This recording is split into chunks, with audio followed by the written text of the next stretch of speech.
Mời quý vị coi livestream ngày 47 họp báo tại hội nghị NATO. Trần Michael sẽ chạy phụ đề. Mời quý vị theo dõi.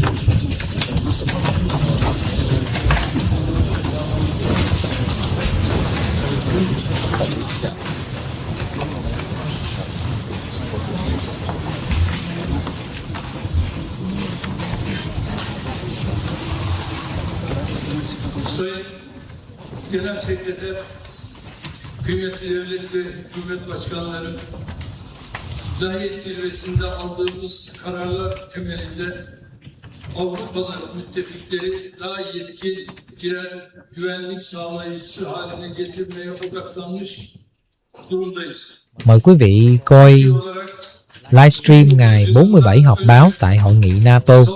Trần Michael sẽ chạy phụ đề. Mời quý vị theo dõi.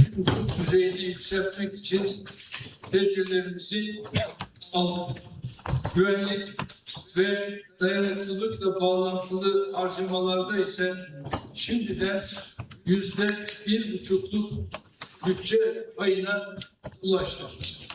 Böylece %5 hedefine Lahey'de belirlenen 2035 yılından 5 sene önce erişmeyi hedefliyoruz. Kuşkusuz ülkemizin asıl başarısı savunma sanayindeki atılımdadır. Üretim ve ihracat kapasitesi itibariyle dünyanın ilk 10 ülkesi arasına girdik. İttifakta bize tahsis edilen 361 yetenek hedefinin neredeyse tamamını 3 yıl içinde taahhüt edilen tarihinde öncesinde karşılamış olacağız. İttifakımızda eksikliği en çok hissedilen hava ve füze savunma kabiliyetlerine... Mời quý vị coi livestream ngày 47 họp báo tại hội nghị NATO. Trần Michael sẽ chạy phụ đề. Mời quý vị theo dõi. Ülke olarak yeteneklerimizi ihtiyaç duyulan aşamadan ittifakın hizmetine sunmanın gayretindeyiz. Kosova'da, Karadeniz'de, Baltıklar ve diğer coğrafyalarda ittifakın harekat, misyon ve tatbikatlarına katkı veren müttefiklerin başında geliyoruz. İHA ve SİHA'ları gerçek muharebe alanlarında başarıyla kullanan bir müttefik olarak tesisini öngördüğümüz insansız sistemlere karşı koyma mükemmeliyet merkezimizi NATO'ya akredite etmeyi temenni ediyoruz. Bu merkezin bilhassa hava ve deniz drone tehditlerine karşı mukabele kabiliyetimizi destekleyeceğine inanıyorum. Değerli misafirler, NATO 3.0 hedefine en kısa zamanda ulaşmamız için şu iki hususa özellikle dikkat çekmek isterim. Birincisi, savunma sanayi başta olmak üzere savunma işbirliğinde müttefikler arasındaki kısıtlamaların kaldırılmasıdır. Savunma sanayi formunda bu mesajın hem endüstri hem hükümet yetkilileri tarafından vurgulanmış olmasını memnuniyetle karşılıyor. İkincisi, Avrupalı müttefikler olarak kıta savunmasında daha fazla sorumluluk üstlenirken ittifakın bütünlüğünü ve transatlantik ilişkileri zayıflatabilecek tasarruflardan da kaçınmamız gerekiyor. Burada özellikle Avrupa Birliği üyesi müttefiklerimize seslenmek istiyorum. Birliğin güvenlik alanındaki çabalarında azami fayda ancak ve ancak NATO ile gereksiz tekrarlardan kaçınılmasıyla mümkün olabilir. Aklın ve mantığın emrettiği bir işbirliği modeli mümkünken birlik üyesi olmayan müttefiklerin dışlanması kısıtlı kaynakların boşa sarf edilmesine ve Avrupa'da hiç arzu etmediğimiz bir suni bölünmeye yol açacaktır.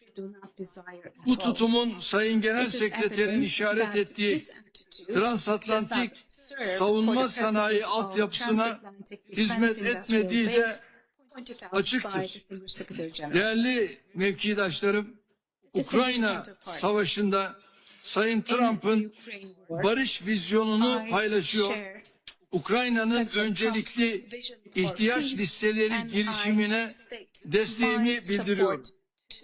Ukrayna'ya kendi milli envanterimizden sağladığımız askeri desteğe ek olarak bu el erişimi kapsamında katkımızı sürdüreceğiz. Ukrayna'yı desteklerken Rusya'yı da barışa yönlendirecek şekilde iletişim kanallarımızdan istifade ediyoruz.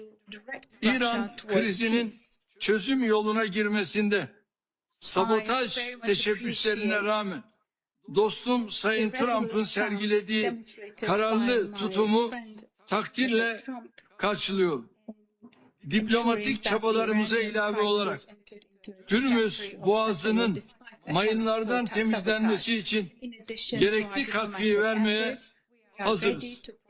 Bu vesileyle Türkiye'yi hedef alan füzelere karşı NATO unsurları tarafından sağlanan destek için Amerika ve İspanya başta olmak üzere ilave hava savunma bataryaları konuşlandıran Almanya ve İtalya'ya teşekkürlerimizi ifade ediyorum. Konuşmamızı artırmamızın şart olduğuna inandığım İstanbul İşbirliği girişimi mensubu ortaklarımızın bugün bizlerle olmalarını önemsiyorum. Orta Doğu'da kalıcı barış anahtarının iki devletli çözüm olduğunu bir kez daha vurguluyorum.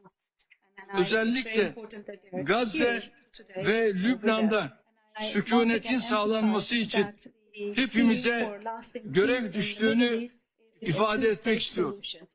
Son olarak terörün tüm biçim ve tezahürleriyle mücadele konusunda tam bir dayanışma içinde olmamız gerektiğini hatırlatıyorum. Ankara zirvesinin hayırlara vesile olmasını diliyor. Zirvenin hazırlıklarında emeği geçenlere teşekkür ediyorum. Thank you so much. Thank you. And I want, indeed, whilst the press is leaving, I want to thank you for what you did with hosting this event. It is really huge, to quote somebody at the table. Huge and big. And we do realize what the impact is on Ankara. Because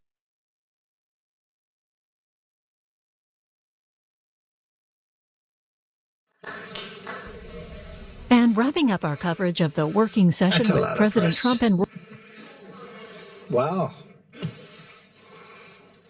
Well, it's important stuff. And, you know, our team out here, they've all become stars. Superstars, actually. But we want to thank you very much. We've had a tremendous time and I think a great success. And we just concluded a very successful NATO summit here in Turkey. And I want to thank President Erdogan, who's really a great man. He's a great leader.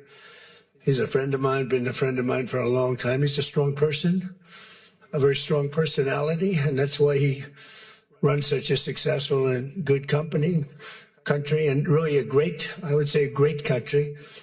Militarily, he's very powerful. People leave him alone, but he's really done a fantastic job. And from the moment we got off the plane, you look at the airports were beautiful. They built a new terminal for our arrival. Everything was beautiful. And so I just want to thank President Erdogan, who's done a fantastic job in Turkey. And I also want to thank NATO Secretary General Mark Rutte. Mark is an extraordinary person, smart, great leader.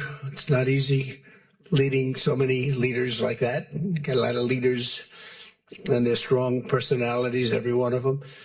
And Mark does an unbelievable job. Couldn't find anybody better.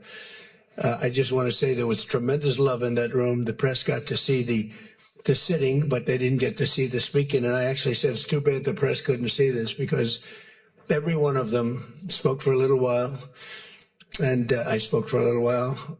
And it's a lot of speeches. We kept it short, but it's too bad the press couldn't have seen what we were doing in that room, because it was very smart people, and they have a lot of good in their heart, not evil, good. And they're doing a great job for their country. The world is doing well. We have, as you know, the oil is down. We'll see whether or not we keep it down. We should keep it down. We're doing things that should have been done 47 years ago with Iran. And I just want to say that throughout my first term and over the past 18 months, the United States has led a historic effort to dramatically increase the defense spending and to have equipment that no other country in the world has. When you look at Venezuela, when you look at Iran, essentially demolished their military in a couple of weeks. They had a good military, they had a good navy, they had 159 ships, everyone's at the bottom of the sea.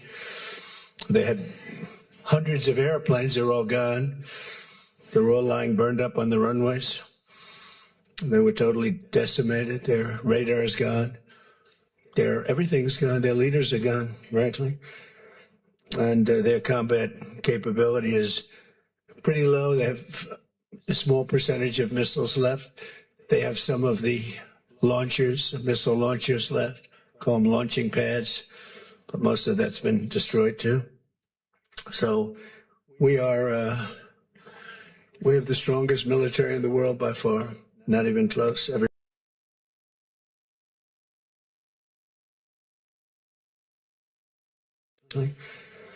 And their combat capability is pretty low. They have a small percentage of missiles left. They have some of the launchers, missile launchers left, call them launching pads, but most of that's been destroyed too.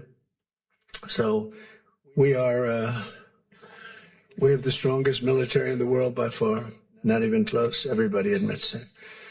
Last year's summit in the Netherlands was great also, and we achieved an unprecedented agreement to increase the annual defense spending, and it's the benchmark, raising it from 2% to 5% of GDP, which everybody said was impossible. And now they're all thanking me, and most of the countries have agreed to it. We have a couple of that didn't, but I have a feeling they're going to, and pretty quickly. In fact, today they were very positive. One of them in particular was, I didn't think a good team player. Today was a great team player.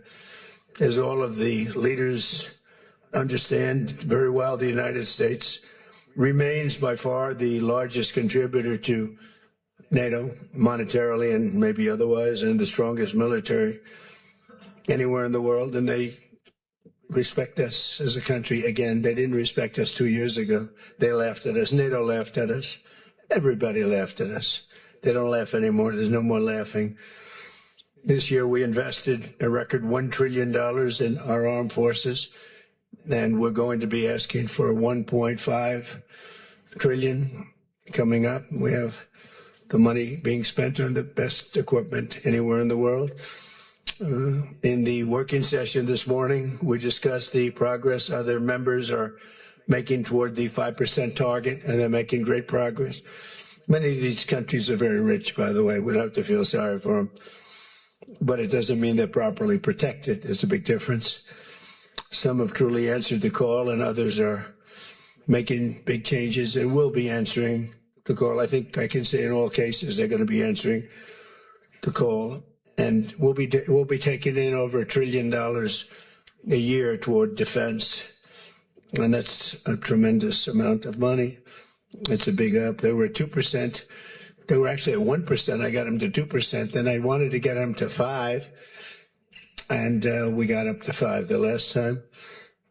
And they're, just again, if you could have seen the respect and the love in the room, and it's love really for the country, for our country. I don't want to say me because you'll say, oh, he's so conceited. He's such a conceited person. But they do. I mean, you know, they like the job I'm doing. They said, sir, we love you. These are grown people saying that. Isn't that nice? Maybe, I don't know, maybe they're trying to get to me. And in the way they did, because there was tremendous unity in that room. And I urge all nations to accelerate their plans to get the benchmark as quickly as possible. The benchmark is going to be that 5% number. That's the number it should have been for years. As a result of the commitment we achieved last year, defense spending of other NATO members surged by more than almost $150 billion in 2025, and much of that money is being spent on American-made equipment. They all want American-made equipment. We're pushing very hard to have the defense companies. They're great. We make the best equipment. The Patriots and the Tomahawks and everything we have is considered to be the best. Not by me. It's everybody wants it. I wish we made it faster because we could sell as much as we could make. And as you know, I had Lockheed and every one of the companies, all of the companies who are Raytheon as an example, Boeing.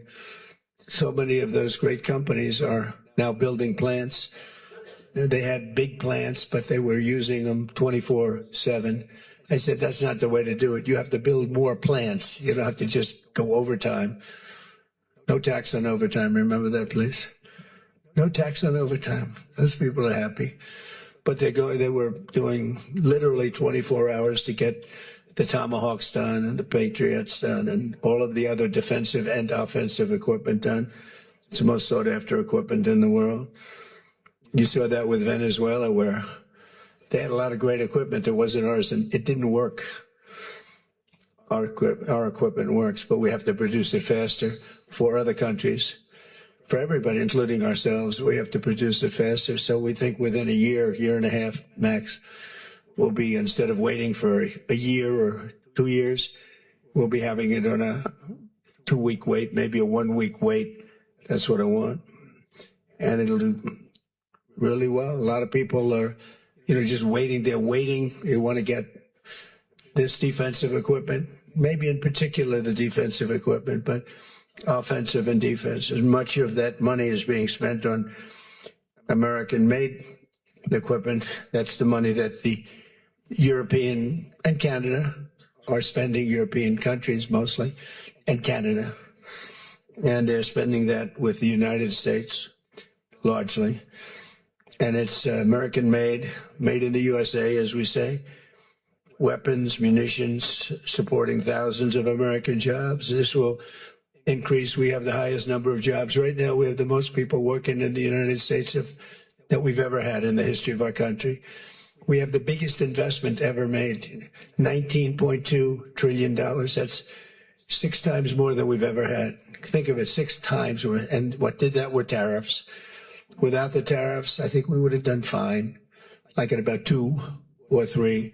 The last administration had much less than $1 trillion invested for 4 years. We have $19.2 trillion invested in 1 year. We haven't gone into the extra almost a half a year, 1.5 years. Those numbers won't come out for a little while. So we have 19.2 trillion, not billion, not million, trillion with a T, invested in plants and equipment that's being built all over the country. Eli Lilly is building plants, big drug, Merck, all of them, the drug companies are building. The car companies are building like crazy. In fact, as you probably saw a big announcement yesterday, Toyota is leaving Mexico and they're going to build one of the biggest car manufacturing plants in the world in Texas. That's because of the tariffs, because we don't mind if you build in Mexico, but if you build in Mexico, you have to pay 25% tariff. If you build in Japan or if you build in any place, now China is a much higher tariff. It's just 100% tariff because we don't want to lose our jobs. We don't want to have our workers lose their jobs. We have the largest number of plants being built for the most money ever in the history of our country. car plants, AI plants, and all other plants, pharmaceutical plants, chips. We're not giving anything. All we're saying is, if you don't start, if they will give them a year and a half to 2 years to build their plant. If they don't have that, they have to pay 100%, 200%, even 250%. If they make a chip, or if they make a car, if they make pharmaceuticals. So the pharmaceutical companies are moving in at record levels. There's never been anything like what's happening. Let me put it a different way, put it to you in a more broad fashion. There has never been anything like has happened with this country or any other country in the history of the world. There has never been growth. There's never been manufacturing plants being built. We have so many being built. And in the big ones, like AI, some of the AI, we let them build their own electric plants. We force them to build. We don't want, because the old grid that we have wouldn't be able to supply. They need, just as an industry, more energy than the entire country produces right now, when you think about it, which is incredible. So take all of the energy that the United States produces, and that one industry, which is so big, so powerful, it needs more than that. In fact, some people say almost double. So this was my idea. I said, you can never service that. You can't reinvigorate the grid. You can make it better, but nothing like that. You wouldn't be able to build. And we're leading China in AI, well, in just about everything. But we're leading China in AI. Even in TikTok, you know, I was watching somebody say, oh, the TikTok deal, it's so bad for, well, because they say the deal was incredible, but they think the word that gets out is bad, except the numbers just came out, and I'm number one on TikTok, and all I do is talk about communism, right? So it's sort of good. I used it to get elected, too. But, you know, you have to get your word out. But the numbers came out just a little while ago, and I was number one, some ridiculous number. I never heard of numbers like that, but number one. And all these entertainers are number 27, 29. It's crazy. I don't even understand myself, but that means that my word's getting out about how great our country is, how successful our country is, and how bad communism is, and how bad these lunatics are that are running for election that don't sound good, don't think good, and don't look good. I don't see any looker. I don't see anybody with the look. You know, you need the look, I guess. You need something, but they don't have it. And I think they'll fade fast. And it's not social democrats. This is not a social these are communists that are running. And they don't want God. They don't want successful things to happen for our country. They don't want to have a successful country. I think they're sort of crazy. As European nations rebuild their militaries, American equipment will be the largest beneficiary. The defense companies are going to be making most of that equipment. They want the American equipment because it works better. It's not a question of anything else. We make the best equipment in the world. And to that end, I provided other leaders with an update on the steps we're taking to rapidly scale up production in the United States. And they wanted to hear that because they don't really want to get it in 4 years, 5 years. They want to get it like in a week. And we'll actually be at a point like that in the not too distant future with the plants that are being built. The defense plants, it's incredible.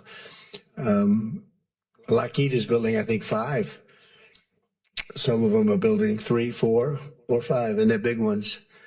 It's going to quadruple the output of we have with the munitions and the basic equipment itself, whether it's a Patriot or Tomahawk missile or any of the missiles that we make many missiles, different types, for different occasions.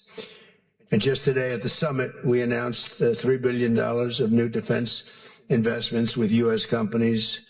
And Lockheed Martin will establish a world-class Patriot missile sustainment facility, a big deal in Europe. They're given a tremendous incentive by Europe to do that. All goes to the benefit of us and Europe because they're getting the best equipment. Northrop Grumman is moving forward with the sale of advanced American drone technology. We're actually the leader in drone tech. A lot of people don't know that. We have the most sophisticated drones in the world. And we're a real, I guess we're the leader, but we'll soon be the leader by many times over. And Lockheed and Rheinmetall are announcing a partnership to build the Army tactical missile systems, which is a big deal. And Anduril is announcing a deal to build their new Barracuda missiles, which is a very highly sophisticated, fast missile. And we're doing that for Poland. Poland's doing very well, by the way, with a very, very good president, great president, I think. All of these agreements directly benefit the U.S. defense industry and base. And what it really does is it means jobs. And again, I have to just say that when Toyota announced yesterday, I wasn't that surprised, but everybody wanted to get that. That's the largest, I think it's going to be the largest plant in the world, car plant, and they're moving into the United States. And again, they're doing that to avoid paying the tariff, because if you build your product here, you pay no tariff. If you don't, you pay a 25% tariff, depending, 35% sometimes 100%, 200%, depending on what the product is. As an example, we're doing great on steel because we charge tariffs. So now all of a sudden the steel industry, which was absolutely dead a few years ago, I revived it in my first term, pretty good. And then they blew it in the Biden term. And what a shame. They just blew it right out the window. They had no idea what they were doing. And I quickly revived it at the beginning of this term, year and a half. And the steel business is through the roof. We don't even make aluminum anymore. Now we're going to have the largest aluminum plant in the world being built in Oklahoma. I love Oklahoma.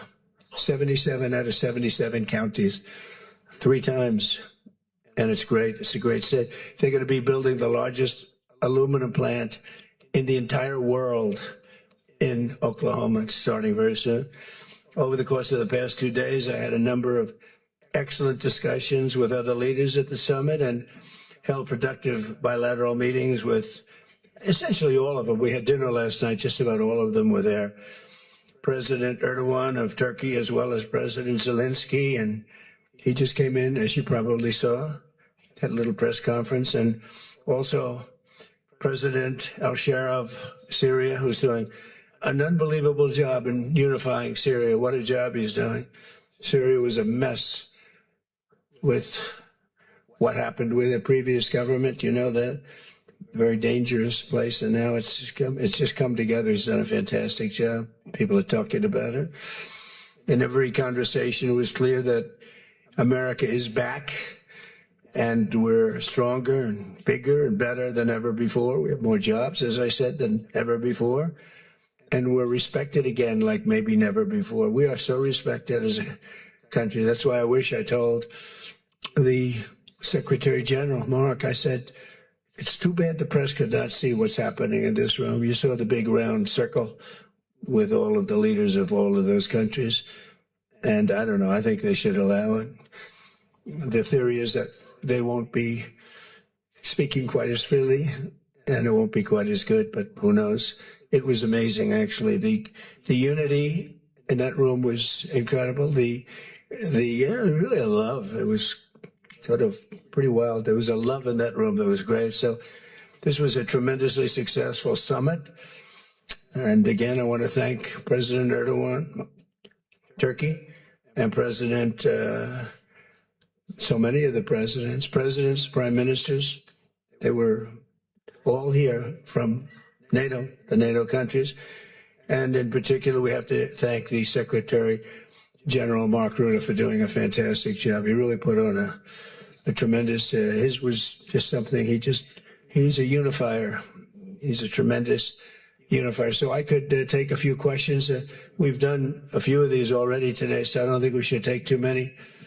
I don't think we should take, so we're going to keep it a little bit short. And I know a lot of you are going home. Some are going with me. So go ahead, please. Sir, yes. Yes. No. The gentleman right here. The very tall gentleman who's very insecure. He doesn't want to ask the question. He's a handsome guy, but he's very insecure. Go ahead. Do you want to shout it out? Give him a mic. How about giving him a mic? You shout it out. Mr. President, your operation in Venezuela has been lauded as a military success, and yet the Iran war seems to be a strategic dead end for you? Why are you apparently unable to end the Iran war? So I think we're doing just the opposite. The Iran war has been a tremendous military success. And, you know, I can only answer the question by saying they're not going to have a nuclear weapon. I think I was there for one reason, that Iran cannot have a nuclear weapon. I call it, we denuclearize Iran, and that's happened. They will never have a nuclear weapon. That stuff is so far down under a mountain. It's a granite mountain that collapsed on top of it. Take months to get it out. I think it's a tremendous success, Iran. And you see the oil prices are lower than they were when I started. And people like to say that, but look, they have no military left. Their Air Force is gone. As I said, their ships are gone. 159 ships are gone. They're at the bottom of the sea. Their radar is gone. Everything's gone. So when you say not a success, it's a tremendous success. The fake news likes to say how well they're doing. They're doing terribly. They have 350% inflation. When the war started, they had like 6%, 5%. They have, they want to make a deal, but they don't know how to make a deal. And then they go around shooting ships at night. I don't like that. You know, they're dealing with very fine people. They're dealing with Steve Witkoff. They're dealing with Jared Kushner and J.D. Vance. And they're dealing with Marco and Scott. They're dealing with great people. But I don't know. I think they're a little loco. They're a little crazy. But they told us they'd like to go to the funeral of a very, a person who was killed a lot of people. Khomeini killed a lot of people over the years, and there for a long time. Don't forget, what we did should have been done 47 years ago. It could have been done any time within 40. This has gone on for, they were the bully of the Middle East. So they're a much different country now. In one day, all of their anti-aircraft things are gone. That doesn't mean they're not going to get a plane at some point. But all of it's gone. Everything's gone. Their leaders are gone. They had leaders, they're gone. And they had another set of leaders, they're gone. Now they have another set of leaders, they may be gone. Who knows? And you know what? I may be gone too, because I'm their number one target. It's out all over the place. I'm their number one because they're scum. That's the way they act. And that's the way they've done it for 47 years. But I'm doing what's right for the country. I'm doing really what's right for the world. They have to be stopped. And they've killed thousands, hundreds of thousands of people. They killed 52,000 protesters over the last 3 months. So when you say we're not doing well, I think we're doing phenomenally well. Our military has been incredible. Plus, we had a blockade. Did we have a blockade? Did you ever see a blockade work that way? You know, for you that said we're not doing well there, we did great in Venezuela. That was a one-day war. And they're very good military. You know, it's a very military country. We took out one of the worst human beings in the world, Maduro, and he's in jail waiting for trial. But what he did to this country was incredible, including the fact, not only the drugs, but he had people pour into the country from prisons. They opened up their prisons. They allowed them to come in. We're getting them out. We're getting them all out. But we have, with the Biden open border policy, with Kamala as your border czar. Remember, she was a border czar, but she never called Border Patrol, never once, and she never went to the border. The border was a disaster. Now it's fixed. It's fixed where we have nobody, and I don't do these numbers. 0 people come in through our border, through our southern border. 0. And that's been announced now every month for the last 12 months. 0. We had millions of people come in, under 25 million people, I think more than that under Biden. And they weren't people that you want, and for the most part, they were drug dealers. They were escaped from, think of it, all the prisons, and I'm not just talking about from South America, I'm talking about from the Congo, I'm talking about from all over the world. The prisons were emptied out. They were emptied out into our country. But they had the worst murderers. We had people allowed in our country that should never, and they walked in to an open border policy. And all I'm saying is that you're lucky we won this election. Yeah, please. Go ahead. Go ahead. No. Yes, go ahead. Thank you, Mr. President. Iris Tao. Who you with? NTD Why don't you say your name and who you're with? It's always helpful. Thank you, Mr. President, for doing this. Iris Tao with NTD, with a sister media with the Epoch Times. Okay. On communism, you've been issuing a wake-up call to Americans at home about the dangers of communism. And now you're speaking on the world stage. What's your message to people both living under communist and socialist regimes, but also people living under democracies like in Europe and America who might not have realized how close communism has come to home? Yeah, that's a great question, actually. But look, I want to get the word out because what's forming is communism in the country. And communism's easy to sell. I would be the greatest communist in history. I'd be right up there with Lenin. I'd be as good as anybody. You've got free rent for the rest of your life. What they don't say is that you'll be living in squalor in 12 months. You've got the free house. Would anybody like to have a free house? We'll take it away from somebody. We'll give it to you.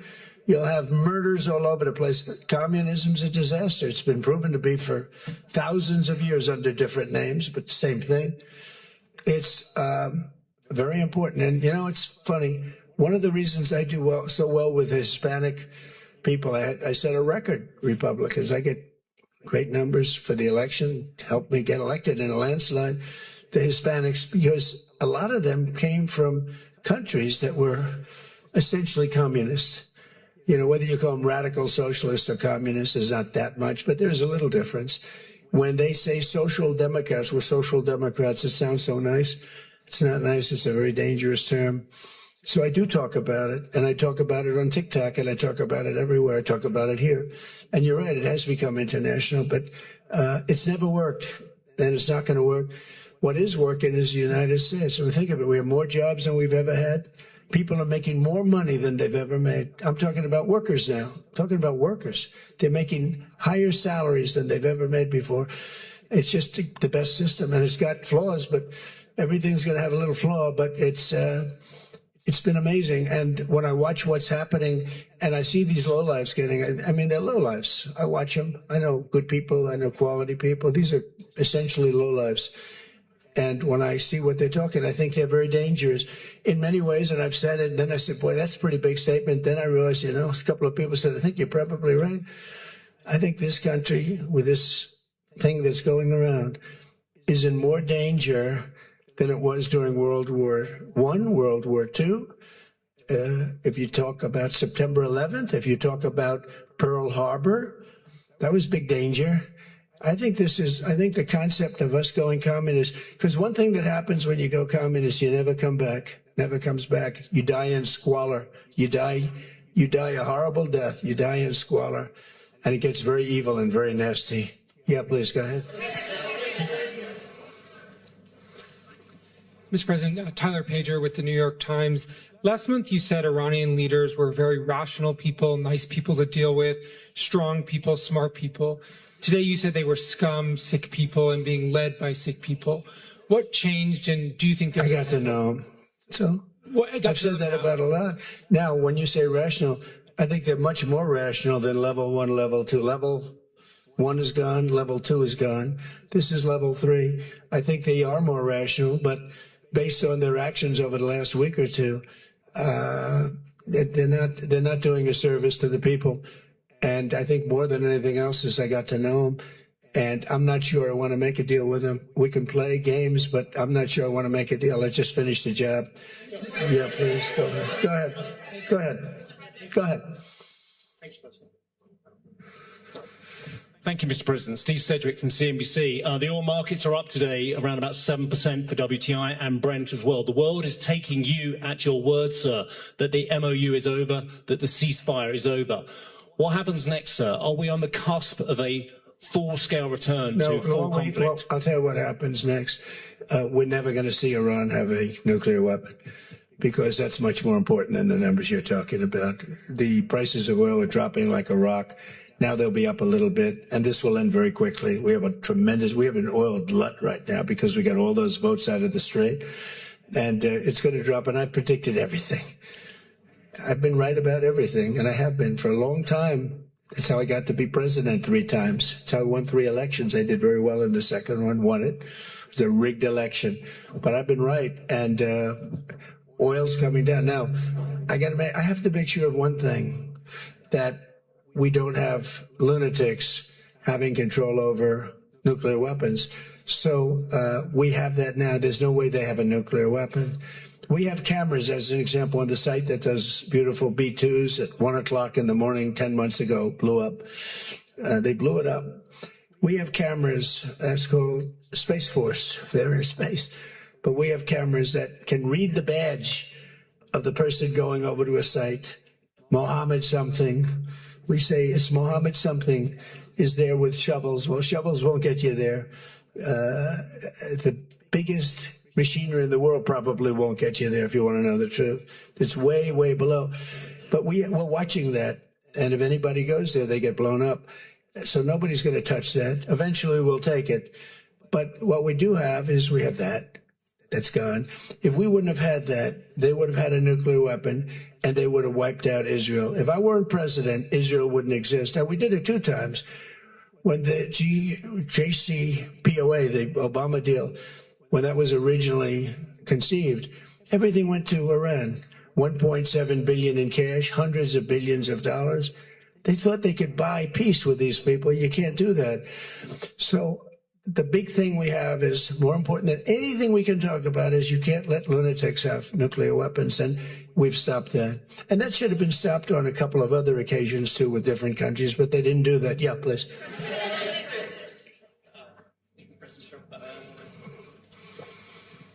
Stephen Nelson from the New York Post. I'd like you to address speculation that you're leaving Ankara not in the new Air Force One because of security concerns involving Iran.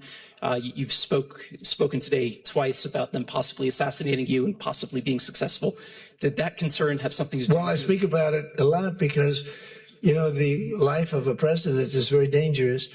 It's 5.2%. You know what a race car driver is? 1/10 of 1%.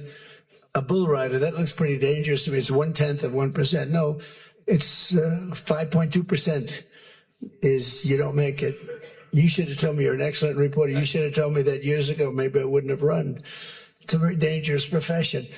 No, I'm #1 on the kill list for Iran. They're lovely people. I'm #1. So I don't know. I can't tell you that, but I don't really care because I'm doing my job and I'm doing it, I hope, better than anybody's ever done it because we have a country that's hot and really, really successful. But I mention it only because it's on the list. I mean, it came out. There was another list came out yesterday, and I'm #1 on. I like being #1 on TikTok better, but I'm #1 on the list for killing.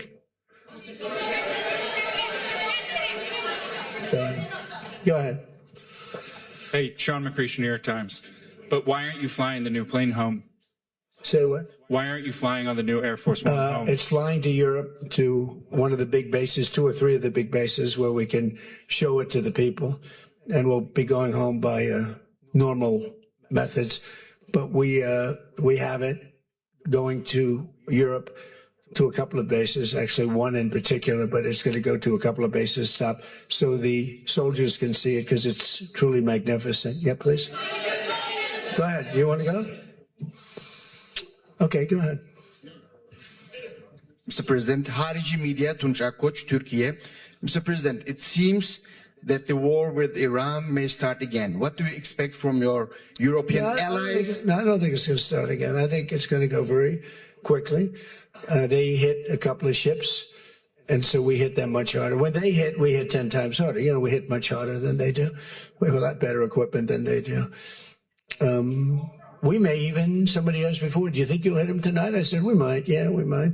But when they hit, we hit. You know, it's what we use their language. We speak their language.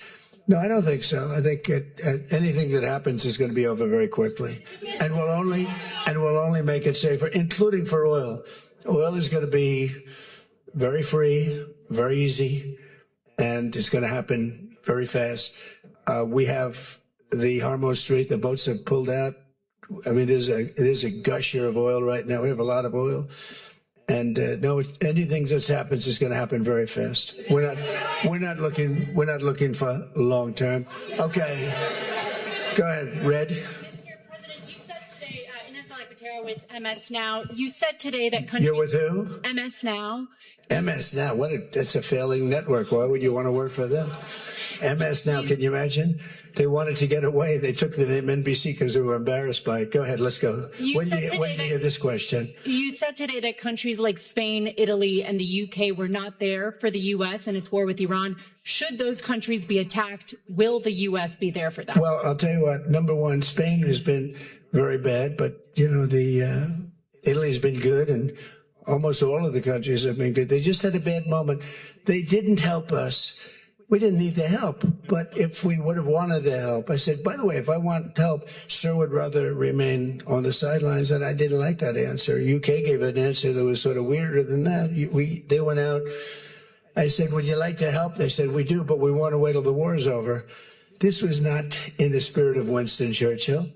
So, yeah, I mean, I'll tell you what, I can only say if there's one word that comes out of today, it's unification. I've never seen anything like it. Every one of those countries, they love us, they love each other. That was tremendous unification. It was a nice thing to say, and it was a very fair question, too.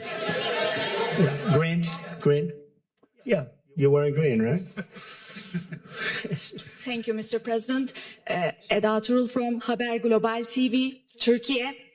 Mr. President, after your meeting with President Erdogan, can you tell us whether you and President Erdogan reach an understanding on Turkey's return to the F-35 program and the future of U.S.-Turkey defense cooperation? And do you believe U.S.-Turkey relations are entering a new chapter right now? Well, I had a great relationship in my first term. You remember Pastor Brunson, and he was put in jail for 35 years, and I called. He was an evangelical hero, actually, very good man. And I called President Erdogan, and he let him out. I didn't pay anything like Obama and Biden pay billions of dollars all the time. I never paid any for anybody.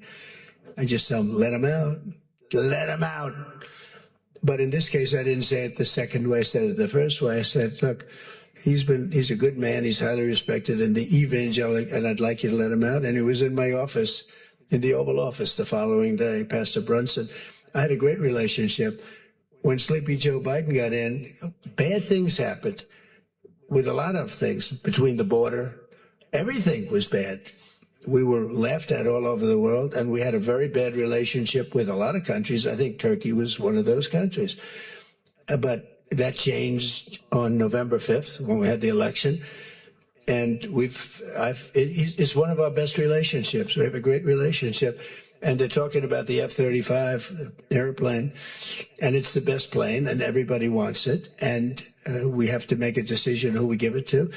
I mean, my inclination, because he stayed out of, he's not a huge fan of Bibi, and he's not a huge fan of Israel, but he stayed out of that war. He could have gone into that war very easily, and he didn't. At my request, he stayed out of that war. He's been a very good ally. I mean, Marco could tell you we have a very strong relationship with Turkey. It's a very big country. It's a very powerful militarily. It's the second most powerful country in NATO. It's a NATO country. So whether or not we do that, I haven't totally made up my mind. But my inclination is to say, look, he's done everything. He's helped us in so many different ways. And you know who else has been good to us? China. China never came into the war. They get 50% of their oil from Hormuz Strait. They never came into the war. They never said, I'm going to send a ship in 5 destroyers along each side of the ship. They never did. No, President Xi's been great. Everyone's been sort of great, to be honest. You know why? Because they respect our country again. They laughed at our country. They thought we were a bunch of fools. They saw a president that couldn't talk, he couldn't walk. It was a disaster. They lost respect for our country, but now they have more respect for our country than they've ever had before. Thank you all very much. We'll see you back. Thank you very much, everybody.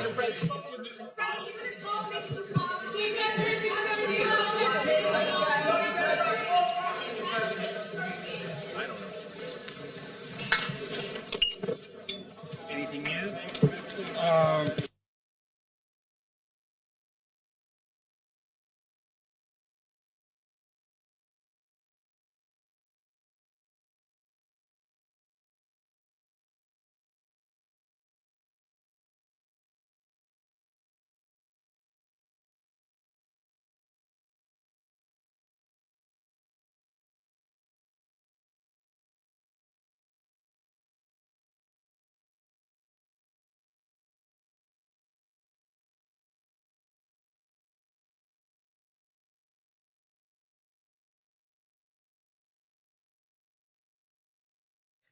Cảm ơn quý vị đã theo dõi livestream này. Nếu có bất kỳ sai sót hay sự bất tiện nào, xin quý vị vui vẻ bỏ qua. Xin hãy nhớ bấm like, share và subscribe cho kênh YouTube của Trần Michael. Chào tạm biệt quý vị.